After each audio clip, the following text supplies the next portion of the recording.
बिस्मिल्लाहिर्रहमानिर्रहीम। अस्सलाम वालेकुम स्टूडेंट्स। आज हम MGT 402 final term subjective preparation करेंगे, जिसके अंदर मोस्ट इम्पॉर्टेंट शॉर्ट और लॉन्ग क्वेश्चंस को रेडी करेंगे। ठीक है, तो स्टार्ट करते हैं। क्वेश्चन नंबर 1 है, the midnight corporation budget department gathered the following data for the third quarter. ठीक है, तो इसके अंदर ये सारा जो डाटा है ना, ये आपका टेबल की फॉर्म में आपको दिया हुआ होगा। ठीक है, तो मैंने इसको इस तरीके से कर लिया था, तो आपको ये टेबल की फॉर्म में दिया होगा। Projected sales unit 1000, selling price पर यूनिट कितनी है, ₹30। उसके बाद है डायरेक्ट मटेरियल परचेज रिक्वायरमेंट्स कितनी है, 1500 यूनिट्स। उसके बाद purchase cost per unit ₹15। Production requirement में 800 यूनिट्स हैं। Direct labour hours 1.5 per unit. इसी तरीके से आपने सबके रेट्स देख लेने हैं। ठीक है, साथ ही ना ये भी बताया हुआ था कि net income before tax, tax से पहले जो इनकम वो कितनी है। जुलाई में 8000, अगस्त में है 10,000 और सितंबर में 8000। All sales and purchases are for cash and all expenses are paid in the month incurred. तो इसके अंदर बताया हुआ है opening cash balance on July 1 40,000 और टैक्स रेट है इस पर 35%। ठीक है, तो ये रिक्वायरमेंट सारी दी हुई है। रिक्वायरमेंट क्या थी कि आपने क्या करना है, प्रिपेयर करना है cash budget for the month of July. ठीक है, तो सबसे पहले आपने क्या करना है, आंसर आपका यहाँ से स्टार्ट हो रहा है। अब तो सबसे पहले आपने मेंशन करना है कि cash budget for the month of July, cash की रिसिप्ट। ठीक है, तो इसके अंदर सबसे पहले आपने ओपनिंग बैलेंस बताना है जुलाई में कितना है। आपने जो क्वेश्चन है ना वो सारा आपने रजिस्टर या अपनी नोटबुक में लिख लेना है, क्वेश्चन में क्या क्या रिक्वायरमेंट्स हैं। ठीक है, सेल्स आपकी 30,000, नेट इनकम आफ्टर टैक्स कितना है 2800। तो इन सब को जो है वो प्लस करने के बाद आपके पास क्या आ जाएगा, टोटल रिसिप्ट आ जाएगी 72,800। ठीक है, यहाँ तक आई होप आपको समझ आ गई होगी। नेक्स्ट हमारे पास है कैश पेमेंट। पहले हमने किया था कैश रिसिप्ट, अब है कैश पेमेंट। कैश पेमेंट में आपने क्या करना है, पार्टिकुलर्स और जुलाई, इसमें आपने बताना है पार्टिकुलर्स में कौन कौन सी चीज़ें हैं। परचेजेस जो कि 22,500 थी, डायरेक्ट लेबर कितना है 3000, फिक्स्ड FOH कितनी थी 2300, सेलिंग और एडमिनिस्ट्रेशन एक्सपेंस कितना था 1200। इन सब को क्या कर देना है, इन सब को सम कर देना है, तो हमारे पास क्या वैल्यू निकल के आएगी 29,000। ठीक है, तो ये हमारे पास कैश की पेमेंट आ गई। अब क्लोजिंग कैश बैलेंस क्या होता है, क्लोजिंग कैश बैलेंस का फार्मूला है टोटल रिसिप्ट में से टोटल पेमेंट को माइनस करना। तो हमने अभी यही किया है ना, हमने क्या किया है, पहले टोटल रिसिप्ट निकाला है, फिर टोटल पेमेंट निकाली है, तो इन दोनों की वैल्यूज़ को माइनस करना है, तो हमारे पास क्लोजिंग कैश बैलेंस आ जाएगा जुलाई के मंथ का। ठीक है, आई होप आपको क्वेश्चन समझ आ गया होगा। नेक्स्ट हमारे पास क्या है, why is the selection of an appropriate cost allocation method in joint products important, क्यों ज़रूरी होती है। Selection of an appropriate cost allocation method in joint production is important in order to know approximately the exact cost of each product। ठीक है, हर product की exact cost को मालूम करने के लिए हम ये चीज़ यूज़ करते हैं। ठीक है, following are the factors which contribute it's important. सबसे पहला क्या है कि to know the profitability of each product, हर प्रोडक्ट की प्रॉफिटेबिलिटी के बारे में भी आपको पता होना चाहिए। To arrive a decision whether to sell the product or process it further। ठीक है, इसके बाद नेक्स्ट हमारे पास क्या है, to know the reliable value of each product. ठीक है, ये तीनों पॉइंट्स आपने अच्छे से याद करने हैं। नेक्स्ट हमारे पास क्वेश्चन है, following information is available for the month of June from the alpha department of the Greek corporation. ये हमारे पास क्वेश्चन है, टेबल गिवन होगा। Work in process June 1 80% complete as to conversion, unit कितनी होगी 40,000।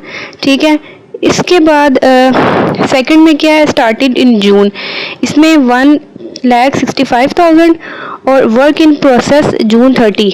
ठीक है, यानी 60% एज टू कन्वर्जन 30,000। तो इसमें करना क्या है, materials are added at the beginning of the process in alpha department. और रिक्वायरमेंट क्या है, आपने क्या चीज़ रिक्वायर है इनको कि using the average cost method what are the equivalent units of production for the month of June. आपने इक्विवेलेंट यूनिट्स बतानी है, ठीक है। तो सबसे पहले ये सारा डाटा आपने ना नीचे लिख लेना है। WIP है, वर्क इन प्रोसेस का मतलब है ये वर्किंग इन प्रोग्रेस ओपनिंग, ठीक है। 40,000 थी। ऐड यूनिट कितनी, ये इतनी दी हुई थी। टोटल यूनिट हमारे पास क्या है, ये हम साथ साथ पीछे भी देख लेते हैं। ये देखें, ये अभी हमने क्या देखा है, अभी हमने देखा है वर्क इन प्रोसेस जो कि 40,000 है, ठीक है। वो यहाँ पे आगे ऐड है। नेक्स्ट ऐड यूनिट स्टार्टेड, तो हाँ यानी यहाँ पे लिखा हुआ है ना स्टार्टेड इन जून, तो वहाँ लिखा हुआ है ऐड इन स्टार्टेड, तो ये कितनी है 1,65,000, ठीक है। यही है, मैं गलत तो नहीं बोल रही, हाँ ठीक है। इसके बाद टोटल यूनिट क्या होगी, इन दोनों को ऐड करेंगे, हमारे पास ये टोटल यूनिट निकल आएगी। यहाँ तक आई थिंक आपको समझ आ गई है। नेक्स्ट हमारे पास क्या, लेस क्लोजिंग WIP, ठीक है। फिर क्वेश्चन देख लेते हैं। लेस क्लोजिंग यानी ये वर्क इन प्रोसेस जून बताना है, ठीक है, जून 30 का, तो ये कितना है 30,000, तो आपने यहाँ पे मेंशन कर देना है लेस क्लोजिंग में 30,000। और यूनिट कितनी कंप्लीट हुई है, वो है 1,75,000, ठीक है। ये आपके पास निकल के आ जाएंगी। तो इसमें नेक्स्ट हमारे पास क्या है, इक्विवेलेंट आपने यूनिट्स बतानी है यूजिंग एवरेज कॉस्ट मेथड। यहाँ से ना स्टूडेंट्स देख लें, कोई फार्मूला लगा के ये वैल्यू निकली है ना, तो ये आप चेक कर लें, ठीक है। ये वाली मैं क्वेश्चन भी देख लेती हूँ, हाँ ठीक है। तो इक्विवेलेंट यूनिट बताना है यूजिंग एवरेज कॉस्ट मेथड। सबसे पहले आपने बताना है कंप्लीटेड यूनिट कितनी थी, ठीक है 175,000, अभी ये निकल के आई है। उसके बाद लेबर भी 175,000, और इसके बाद FOH कितना है, ये भी इतना ही है। क्लोजिंग वर्क ये कितनी है, WIP 30,000 है इसका मटेरियल, और लेबर में कितना आ रहा है 30,000 को 60% से मल्टीप्लाई करना है, जो पीछे क्वेश्चन में बताया था ना 60% ऐड करनी है, तो हमारे पास कितनी आ गई है 18,000। इसी तरीके से FOH में भी वही चीज़ करनी है, तो हमारे पास क्या निकल आएगी, क्लोजिंग इसकी आ जाएगी। टोटल में क्या है कि मटीरियल को आपने ऐड करना है, मटीरियल ऐड करेंगे ना ये दोनों का, तो आपके पास 2,05,000 आ जाएगा। लेबर आपके पास क्या आ जाएगा, उन दोनों को ऐड करने से 193,000, और FOH इन दोनों को ऐड करने से 193,000 आ जाएगा, ठीक है। एक बार आपने फार्मूलाज खुद चेक करने हैं हैंडआउट से, ठीक है। हैंडआउट्स में फार्मूलाज देखें, टैली करें, फिर क्वेश्चंस करें, ठीक है। नेक्स्ट हमारे पास है the Carter manufacturing company estimates its production requirements to be 30,000 units for October, ठीक है, और 38,000 यूनिट्स है नवंबर की, और 41,000 यूनिट्स है दिसंबर की। आपने ये सारा डाटा लिख लेने। It takes 3 direct labour hours at a rate of ₹3 per our to complete 1 unit. अब इसमें रिक्वायरमेंट्स क्या दी हुई हैं कि प्रिपेयर करें direct labour budget cost last quarter of the year, ठीक है, यानी लास्ट जो 4 महीने होते हैं ना उनकी। तो इसमें हमारे पास क्या है, सबसे पहले आपने लास्ट 3 मंथ्स की, ठीक है, sorry direct labour cost budget last quarter बताना है। सबसे पहले आपने पर्टिकुलर्स मेंशन करने हैं। उसके बाद आपने बताना है कि जैसे सबसे पहले है यूनिट प्रोड्यूस, ठीक है, अक्टूबर में कितनी यूनिट्स जली थी ये सारी आपने बता देनी है, नवंबर दिसंबर, अक्टूबर नवंबर दिसंबर की। फिर बताना है लेबर आवर्स पर यूनिट, ठीक है, पर यूनिट में कितनी है, ये है अक्टूबर में 3 थी, इन सब में 3 है। टोटल लेबर आवर्स कितनी है 90,000, ठीक है। आपने यूनिट्स को पर यूनिट प्रोड्यूस को लेबर आवर्स पर यूनिट से मल्टीप्लाई करना है, तो आपके पास टोटल लेबर आवर्स निकल आएगा। और लेबर रेट पर आवर कितना है वो हमारे पास हमें पता है, वो भी 3 है, ठीक है। लेबर आवर्स पर यूनिट और पर आवर बिल्कुल सेम है, तो टोटल लेबर कॉस्ट कितनी आ जाएगी। तो टोटल के लिए आपने इन सारों की वैल्यूज़ को ऐड कर देना है, तो आपके पास इन सब की क्या आ जाएगी, टोटल लेबर कॉस्ट आ जाएगी, ठीक है। आई होप आपको समझ आ गई है। ये देख ले फार्मूला ये लिखा हुआ है, टोटल लेबर आवर का फार्मूला क्या है, unit produce multiply labour hours per unit, और टोटल लेबर कॉस्ट का क्या है, total labour hours multiply labour rate, इन सबको मल्टीप्लाई कर लिया। नेक्स्ट हमारे पास क्वेश्चन क्या है, ये इसमें सेल्स बताई हुई है, सेल्स में 100 पर यूनिट है, मटेरियल में ₹10 पर यूनिट, लेबर क्या है ₹10, FOH 5 per unit, fixed FOH है 50,000 और यूनिट प्रोड्यूस कितनी है, ये 1 लाख यूनिट। ठीक है, डाटा यहाँ आपने देख लिया होगा। रिक्वायरमेंट देखते हैं कि कौन कौन सी चीज़ों की ज़रूरत है। सबसे पहले आपने क्या बनानी है, इनकम स्टेटमेंट बनानी है अंडर वेरिएबल कॉस्टिंग। ठीक है, हम एक एक स्टेप देखते हैं। पहला हमने क्या देखा है, ये ए वाला इनकम स्टेटमेंट कैसे बनाएंगे। सबसे पहले हम income statement under variable costing, इसमें सेल्स कितनी है, इनको हमने आपस में मल्टीप्लाई कर देना है। ठीक है, 10,000 मल्टीप्लाई ₹100, तो हमारे पास क्या निकल आएगी, ये इसकी सेल्स आ जाएगी। ये आपने साथ साथ ना फार्मूला भी देखते जाना है हैंड आउट से कि इनका फार्मूला क्या है। अच्छा, इसमें क्या है, लेस में क्या है, variable cost of goods sold. तो मटेरियल क्या होगा, मटेरियल में 10,000 को 10 से आपने मल्टीप्लाई करना है, तो आपके पास क्या निकल आएगा, मटेरियल आ जाएगा। लेबर में आपने लेबर का फार्मूला लगाना है, वेरिएबल FOH में वेरिएबल FOH का फार्मूला लगाना है। इन तीनों के आपने फार्मूला खुद से लगा लेने हैं। ठीक है, उसके बाद क्या है कि टोटल वेरिएबल कॉस्ट कितनी आ जाएगी, वो है इतनी, ये गिवन है। तो कंट्रीब्यूशन मार्जिन बताना है। कंट्रीब्यूशन मार्जिन में ये वैल्यू भी आपकी क्वेश्चन में गिवन थी। ठीक है, और इसमें से आपने टोटल वेरिएबल कॉस्ट को माइनस करना है, आपके पास कंट्रीब्यूशन का मार्जिन आ जाएगा। ठीक है, और लेस फिक्स्ड FOH क्या है, ये वैल्यू भी आपके पास दी हुई है लेस फिक्स्ड FOH की। ठीक है, ये क्वेश्चन में दी हुई थी ये चीज़। उसके बाद ये आई थिंक चेंज है, एक मिनट चेक कर लेते हैं लेस फिक्स्ड FOH की वैल्यू क्या है। हाँ, ये क्वेश्चन में गिवन है। ठीक है, ये वाली, तो आपने ये वैल्यू भी लिख लेनी है। इसके बाद आपने क्या करना है, प्रॉफिट भी गिवन है, प्रॉफिट कितना दिया हुआ है ये यहाँ पे चेक कर लेते हैं। फिर क्वेश्चन में प्रॉफिट ये यहाँ पे मेंशन है, ये जो हमारे पास टोटल वेरिएबल कॉस्ट आई है ना, ये हमारे पास ये इसका प्रॉफिट आ गया है। यहाँ तक आपको समझ आ गई है। नेक्स्ट उन्होंने बोला हुआ है कि ब्रेक इवन पॉइंट रुपीस में निकाल के दिखाएं। तो ब्रेक इवन पॉइंट का आपने फार्मूला लगाना है, फिक्स्ड कॉस्ट डिवाइड, पहले क्या करना है, पहले आपने कंट्रीब्यूशन मार्जिन और सेल्स को डिवाइड करना है। इन दोनों को डिवाइड करके जो आंसर आएगा फिर इसको जो है 50, ये जो हमारे पास क्या है वैल्यू 50 लाख। ठीक है, तो इसको आपने क्या कर देना है, इस पे डिवाइड कर देना है जो इसका आंसर आएगा। समझ आ गई ना आपको, ये आपने ऐसे करना है। नेक्स्ट हमारे पास है margin of safety ratio.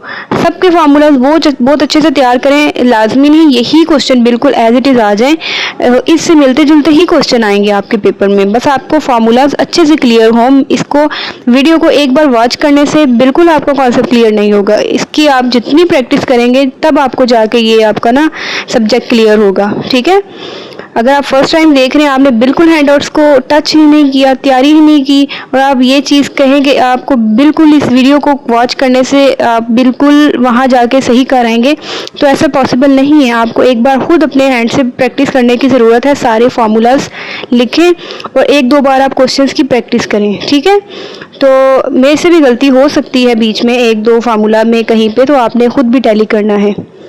Next हमारे पास क्या है, मार्जिन ऑफ सेफ्टी रेशियो का फार्मूला देखें। इसमें क्या है, profit divide contribution margin multiply 100। ठीक है, सबसे पहले आपने क्या करना होता है, सबसे पहले आप डिवीजन करेंगे। ठीक है, तो आपने इन दोनों को डिवाइड कर देना है, फिर जो आंसर आएगा आपने उसके साथ मल्टीप्लाई करना है 100 के साथ, आपके पास मार्जिन ऑफ सेफ्टी रेशियो निकल आएगा। नेक्स्ट हमारे पास है मार्जिन ऑफ सेफ्टी।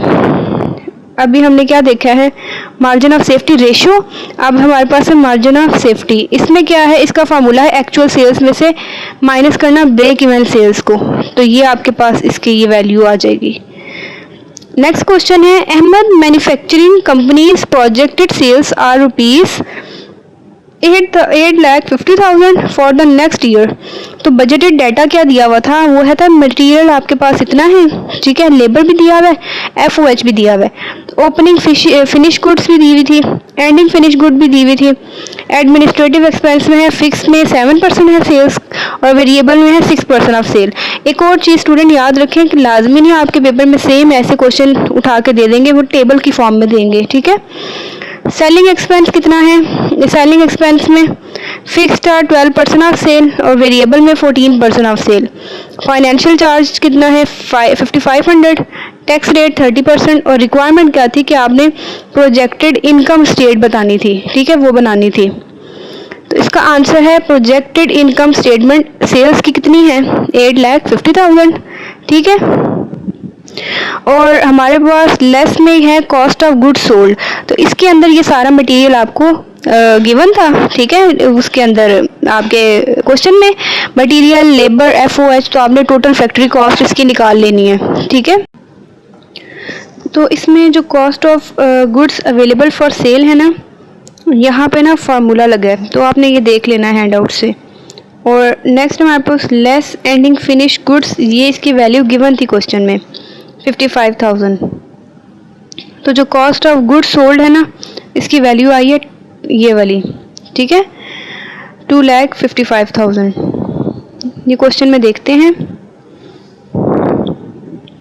हाँ ये देखें, ओपनिंग और एंडिंग की ना दी हुई है कॉस्ट। तो अब हम नेक्स्ट इसका देखते हैं कि हमने क्या फाइंड करना है। ग्रॉस प्रॉफिट क्या होता है? ग्रॉस प्रॉफिट में सेल्स में से कॉस्ट ऑफ गुड्स सोल्ड को माइनस करना है, तो हमारे पास क्या आ जाएगा? Gross profit. नेक्स्ट हमारे पास है less administrative and selling expense. इसमें फिक्स्ड एक्सपेंस कितना दिया हुआ है? एडमिनिस्ट्रेशन में 59,500 और सेलिंग में 1,02,000, ठीक है। तो ये चीज़ें गिवन है। वेरिएबल एक्सपेंस में क्या होगा? क्योंकि इन्होंने रेशो दी हुई है ना हमारे पास, तो उसके थ्रू आपने फाइंड करना है। वेरिएबल में एडमिनिस्ट्रेशन की वैल्यू ये है और सेलिंग की इतनी दी हुई है, तो टोटल एडमिन और सेलिंग एक्सपेंस हमारे पास ये निकल आएगा, ठीक है। इनमें फार्मूला लगा के ईबिट क्या होता है? ईबिट में हमें ग्रॉस प्रॉफिट में से ऑपरेटिंग एक्सपेंसेस माइनस करना है। इन दोनों की वैल्यू आप ऐड करेंगे तो आपके पास ये फाइनल आंसर आ जाएगा ये वाला। नेक्स्ट हमारे पास क्वेश्चन है, Bauch company has a following data of year two given below. तो इसमें दिया हुआ डाटा सेल्स कितना है? ₹120 पर यूनिट, यानी सारी चीज़ें दी हुई हैं, direct material, direct labour, variable overhead, selling and admin expenses और फिक्स्ड ओवरहेड। तो इसमें ये भी बताया है कि जो नॉर्मल प्रोडक्शन है वो 250 यूनिट्स है। अब हमने इसके बाद क्या करना है, ये गिवन है, ये चीज़ भी गिवन है, इंफॉर्मेशन रिगार्डिंग यूनिट भी दी हुई है। आइटम कितने हैं? आइटम में ओपनिंग स्टॉक है, first year, second, third, fourth year सबका दिया हुआ है, प्रोडक्शन, सेल्स, ठीक है। और रिक्वायरमेंट है कि आपने क्या करना है, इनकम स्टेटमेंट बतानी है 2 ईयर अंडर एब्जॉर्प्शन कॉस्टिंग, ठीक है। ये आपने चीज़ें देखनी है। तो इसके अंदर सबसे पहले आपने बताना है इनकम स्टेटमेंट। तो इसमें सेल्स कितनी है? 30,000। कॉस्ट ऑफ गुड्स सोल्ड बतानी है, जिसके अंदर डायरेक्ट मटेरियल, डायरेक्ट लेबर है, फार्मूला लगाते जाना है, वेरिएबल FOH और फिक्स FOH। तो आपके पास टोटल कॉस्ट ये इतनी निकल आएगी इन सबको ऐड करके। ऐड ओपनिंग स्टॉक क्या है? ऐड ओपनिंग में कितना दिया हुआ है? लेस क्लोजिंग और कॉस्ट ऑफ गुड्स सोल्ड हमारे पास कितनी दी हुई है? ये क्वेश्चन पता नहीं, मुझे इसमें डाउट हो रहा है, इसकी वैल्यूज़ ठीक है कि रॉन्ग है, ये मुझे ऐसे लग रहा है। तो आई थिंक इस क्वेश्चन को मैं भी स्किप कर देती हूँ, इसमें मुझे डाटा क्यों इररेलेवेंट लग रहा है। तो आप ये देख लें, अगर आपको ठीक लग रहा है तो आप ये क्वेश्चन देख लें। मैं नेक्स्ट पे मूव कर जाती हूँ। Question number 8, a company manufactures 2 products A and B, forecast for first 7 month are as under, ठीक है। 7 महीनों का डाटा दिया हुआ इधर, ये सारा। No work in process inventory has been invested in any month, however finished goods inventory shall be equal to half of the next month sale. तो इसके अंदर इसका आंसर कहाँ पे है? यहाँ से स्टार्ट है, ठीक है। तो इसमें ये सब चीज़ें दी हुई हैं, बजटेड प्रोडक्शन डाटा भी दिया हुआ है, particular product A, product B और ये यहाँ तक दिया हुआ है, ठीक है। और इसमें प्रोडक्शन यूनिट बताई हुई है, direct material per unit, direct labour, factory overhead, ये सारा डाटा ए और बी के अकॉर्डिंग दिया गया है। रिक्वायरमेंट क्या है कि आपने क्या करना है, प्रिपेयर करना है प्रोडक्शन बजट प्रोडक्ट ए के लिए फॉर 6 मंथ एंडिंग जून 1999, ये आपने बतानी है। तो सबसे पहले आपने क्या लिखना है, प्रोडक्शन बजट में पर्टिकुलर में आपने सारा बता देना है। यूनिट्स रिक्वायर्ड फॉर सेल जनवरी फरवरी सब मंथ की बता देनी है। फिर ऐड डिज़ायर एंडिंग इन्वेंट्री, यानी इन सब का डाटा आपने यहाँ पे गिवन है, आपने सब मेंशन कर देना है। नेक्स्ट हमारे पास क्या है, managing director of parser limited, a small business is considering undertaking one off contract. She has asked her inexperienced accountant to advise on what costs are likely to be incurred so that she can price at a profit. Following schedule has been prepared. इसके अंदर भी ये सारा data दिया हुआ है, direct wage, supervise cost, general overhead और total इनकी वैल्यूज भी गिवन है। तो इसमें क्या है कि direct wage comprise the wages of 2 employees who are particularly skilled in the labor process for this job. They could be transferred from another department to undertake the work on a special order. They are fully occupied in their usual department and subcontracting staff would have to be brought in to undertake the work left behind. और subcontracting cost क्या है, subcontracting cost would be rupees 32,000 for the period of work. ये आपने सारा खुद read out कर लेना है, ठीक है, ये देख लें। नेक्स्ट है, इसमें कुछ क्वेश्चन मुझे आगे पीछे लग रहे हैं, तो हम आई थिंक या पॉज करके एक बार चेक कर लें। मैं आपको ना क्वेश्चन नंबर आई थिंक यहाँ है जी, ये है, यहाँ से ये क्वेश्चन था प्रोडक्शन कंपोनेंट रेट्स। तो इसमें ना प्रोडक्शन कंपोनेंट और उनके रेट्स गिवन थे, ठीक है। डायरेक्ट मटेरियल है तो इसका रेट कितना है, डायरेक्ट लेबर है तो इसका इतना रेट है, variable overhead, fixed factory overhead, actual output, variable selling and admin expense, ठीक है, और fixed selling and admin expense और सेलिंग प्राइस, और एज्यूम सेल कितनी थी 12,000। रिक्वायर है कि आपने प्रॉफिट फाइंड करना है अंडर मार्जिनल कॉस्ट और एब्सॉर्प्शन कॉस्ट। तो इनके फार्मूलाज आपको पता होने चाहिए। सेल्स में क्या होता है, सेल्स का फार्मूला लगाना है, तो आपके पास ये सेल्स की वैल्यू आ जानी है। वेरिएबल कॉस्ट पर यूनिट में ये सारा डाटा गिवन है।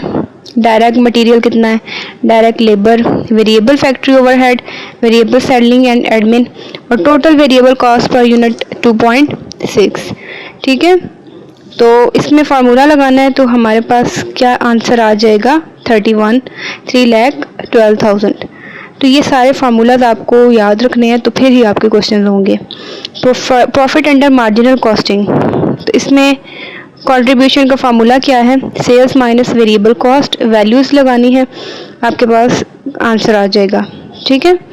इसके बाद लेस फिक्स्ड कॉस्ट पे फिक्स्ड फैक्ट्री ओवरहेड गिवन है, फिक्स सेलिंग एडमिन भी गिवन है, टोटल फिक्स कॉस्ट आपके पास कितनी आ गई है, इनको ऐड करने से 1 लाख।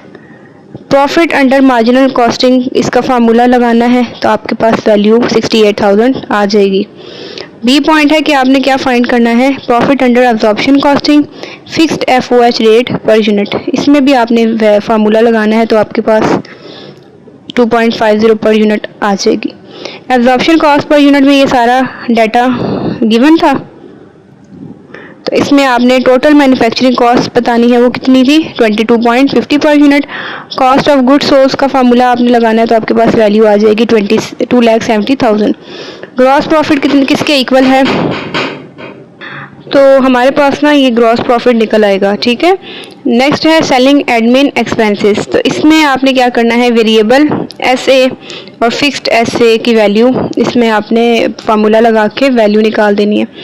टोटल सेलिंग और एडमिन कितना है, ये गिवन है, ठीक है। और प्रॉफिट अंडर एब्जॉर्प्शन कॉस्टिंग में आपने इनको माइनस करना है, तो आपके पास इसकी वैल्यू आ जाएगी 78,000। नेक्स्ट हमारे पास है ये सारा रीड आउट आप खुद कर लें, इसमें कौन कौन सी चीज़ें गिवन हैं और क्या रिक्वायर्ड है। रिक्वायर्ड इसमें देख लेते हैं कि बिगिनिंग इन्वेंट्री में डायरेक्ट मटेरियल दिया हुआ है, इसके बाद क्या क्या गिवन है, कन्वर्जन कॉस्ट भी दी हुई है, cost added this period, direct material और कन्वर्जन कॉस्ट, ये सब दी हुई है। रिक्वायरमेंट क्या है कि how many gallons were started and completed this period. तो gallon started and completed this period में आपने ये बनाना है पर्टिकुलर में मटेरियल, लेबर और ओवरहेड, ये सारी वैल्यूज़ ना ये स्टार्ट में दी हुई हैं, ठीक है। तो आपने यहाँ टेबल की फॉर्म में बना देना है ये, तो फिर आपने इनको ऐड कर देना है, तो आपके पास इक्विवेलेंट इनकी यूनिट्स आ जाएंगी, ठीक है। नेक्स्ट हमारे पास क्या है, इसमें क्वेश्चन नंबर 11 में है product A has a contribution of ₹8 per unit, contribution margin ratio है 50% and require 4 machine hours to produce. और प्रोडक्ट बी में क्या है, इसमें कंट्रीब्यूशन है ₹12 पर यूनिट का और कंट्रीब्यूशन मार्जिन रेशियो 40% है और रिक्वायर है 5 मशीन आवर्स टू प्रोड्यूस, ठीक है। आप इसमें देख लें फाइंड क्या करना है, which one of the both product a company should produce and sell. तो आपने अपना आंसर बताना है वर्किंग के साथ। तो इसके अंदर आप ये आपका आंसर है, इसमें क्या है, as a limiting factor in above case in the machine hours, so we will go with position which gives maximum contribution margin per machine hour. तो इसमें आपने ऐसे दे देना है contribution margin machine hour required per unit और contribution per machine hour, ठीक है। और product B should be made by the company and sold instead of A. Working में ये लिखा हुआ था कि जब मशीन आवर्स लिमिटेड हो तो कंपनी उस प्रोडक्ट्स को चूज़ करती हैं जो हर मशीन आवर पर ज़्यादा कंट्रीब्यूशन दे।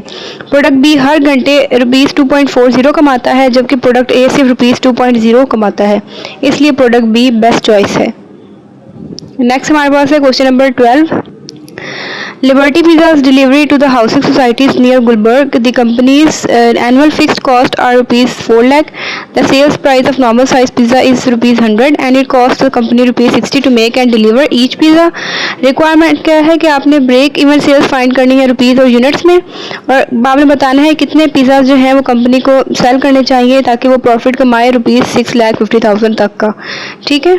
तो सबसे पहले आपने ये सारी आपके पास डाटा गिवन होगा, सेल प्राइस कितनी है, वेरिएबल कॉस्ट, कंट्रीब्यूशन पर यूनिट, कंट्रीब्यूशन मार्जिन। तो ब्रेक इवन सेल्स का आपने फार्मूला लगाना है, आपके पास ये वैल्यू आ जाएगी। ब्रेक इवन यूनिट्स का आपने लगाना है फार्मूला, तो आपके पास इसकी वैल्यू निकल आएगी, ठीक है। रिक्वायर्ड सेल्स बतानी है ₹6,50,000 प्रॉफिट के लिए क्या चीज़ होगी, आपने इसका फार्मूला लगाना है fix cost plus target profit, तो आपके पास ये वैल्यू आ जाएगी, ठीक है। इसके बाद रिक्वायर्ड यूनिट्स में आपके पास ना इतनी आ जाएगी, ठीक है। तो स्टूडेंट्स यही बात है कि आपको फार्मूला सारे आते होंगे तो आपके लिए क्वेश्चन आसान है। आप एक बार ना हैंडआउट से फार्मूला सारे देख लें, फिर आप वीडियो को वॉच करें तो आपको सही समझ आएगी कि यहाँ पे कौन सा फार्मूला लगा हुआ है, ठीक है। तो यहाँ पे फार्मूला कम ही मेंशन है, डायरेक्ट जो है वो सोल्यूशन हुआ हुआ है फार्मूला के बगैर। तो इसमें ये रोमन में भी लिखा है कि इसमें क्या हुआ है, कैसे हुआ है, ठीक है। ये सारा आप रीड आउट कर लें। क्वेश्चन नंबर 13 है कि फॉलोइंग कॉर्पोरेशन इनकम स्टेटमेंट है लास्ट मंथ की, इसमें भी सारी चीज़ें दी हुई हैं, ठीक है। तो क्या करना है, कंपनी हैज़ नो बिगनिंग और ending inventories, total of ₹80,000 units were produce and sold next month. Requirement इसमें कंपनी कंट्रीब्यूशन मार्जिन देखें, यही वो दोबारा फार्मूला आ गया, और कंपनी इसका ब्रेक इवन यूनिट्स बताना है। तो यही क्वेश्चन रिपीट हो रहे हैं, आपको फार्मूलास आने चाहिए। How many units would the company have to sell to attain a target profit of ₹8,20,000? सबसे पहले है what is the company's contribution margin ratio? तो इसमें contribution margin ratio का फार्मूला आपने लगा देना है, सारी वैल्यूज़ आपने इंसर्ट करनी है, देन आपके पास कैलकुलेशन के बाद 55% आंसर आ जाएगा, ठीक है।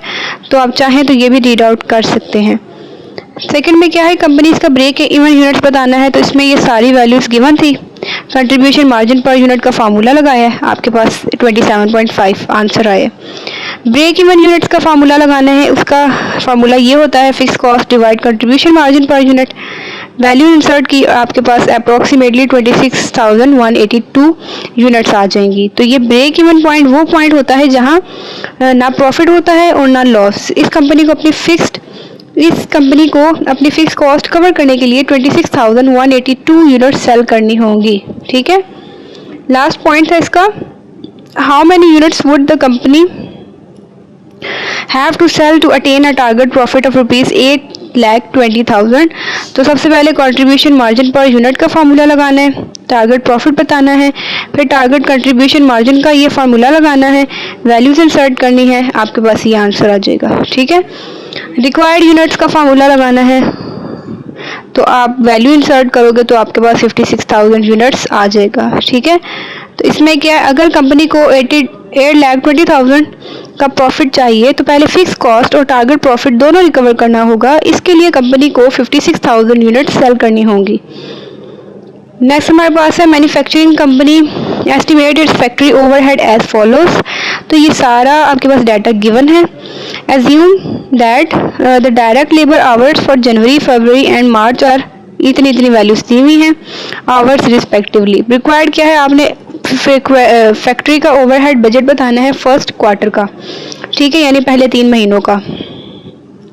तो इसमें सबसे पहले क्या करना है, आपने पीछे क्वेश्चन में एक बार देख लेते हैं। इनडायरेक्ट मटेरियल 2,000 रुपीज़ है, और उसके बाद जनवरी, फरवरी और मार्च, फरवरी में भी 2,000 है और मार्च में कितना है, उसमें भी 2,000 है। ठीक है, ये देखें, यहाँ से आपको पता चल जाएगा। ये एक मिनट, ये हमारे पास है ना इनडायरेक्ट मटेरियल, ये है जनवरी का, आगे उस सब का है। ठीक है, उन सब महीनों का है। इनडायरेक्ट लेबर 900 है। हाँ, मतलब ये चीज़ें ना सब मंथ के लिए हैं। ये वाली जो है ना, ये जो डाटा है ये तीनों महीनों के लिए। ठीक है, जनवरी, फरवरी और मार्च का। तो इसमें हाँ, ये ऐसे ही है। ये देखें, वेट, ये जनवरी का, फरवरी और मार्च का इनडायरेक्ट मटेरियल, इनडायरेक्ट लेबर भी गिवन है। इसके बाद मेंटेनेंस कितनी है, तकरीबन ये वैल्यू सारों की सेम है।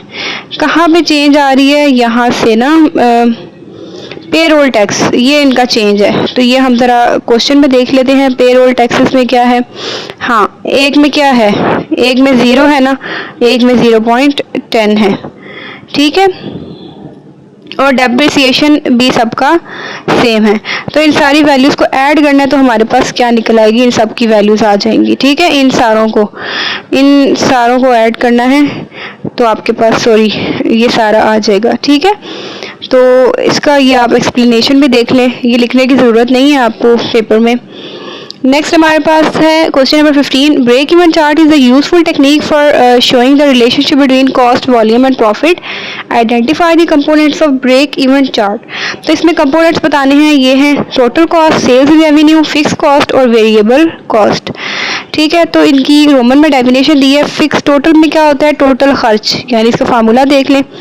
सेल्स रेवेन्यू होता है प्रोडक्ट सेल करने से हासिल होने वाली टोटल इनकम। फिक्स्ड वो कॉस्ट जो प्रोडक्शन कम या ज़्यादा होने से चेंज नहीं होती। वेरिएबल वो कॉस्ट जो प्रोडक्शन के साथ इंक्रीज या डिक्रीज होती है। अगला हमारे पास है कि डिस्क्राइब करना है इम्पोर्टेंस ऑफ मटेरियल बजट।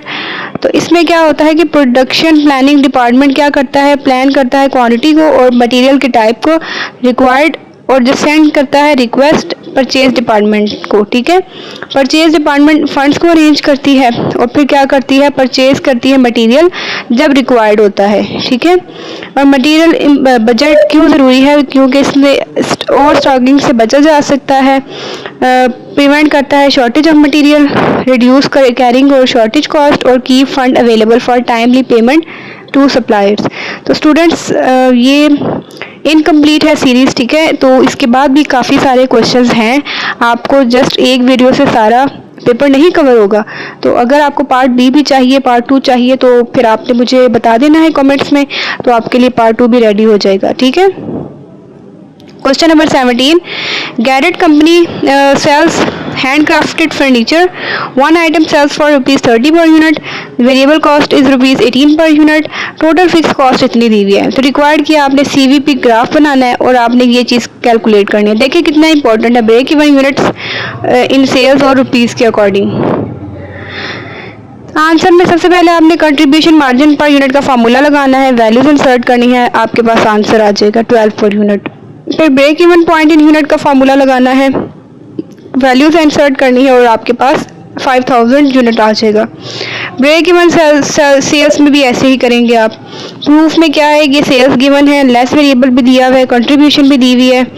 तो अब क्या करना है, कंट्रीब्यूशन मार्जिन का रेशो निकालना है, वैल्यूज लगानी है, तो आपके पास रेशो में आपके पास परसेंटेज में आएगा आंसर, ठीक है। ब्रेक इवन सेल्स में क्या है कि आपने इसका फार्मूला लगाना है जो कि फिक्स कॉस्ट में से डिवाइड है सीएम रेशो, तो आपके पास 1,50,000 आंसर आ जाएगा।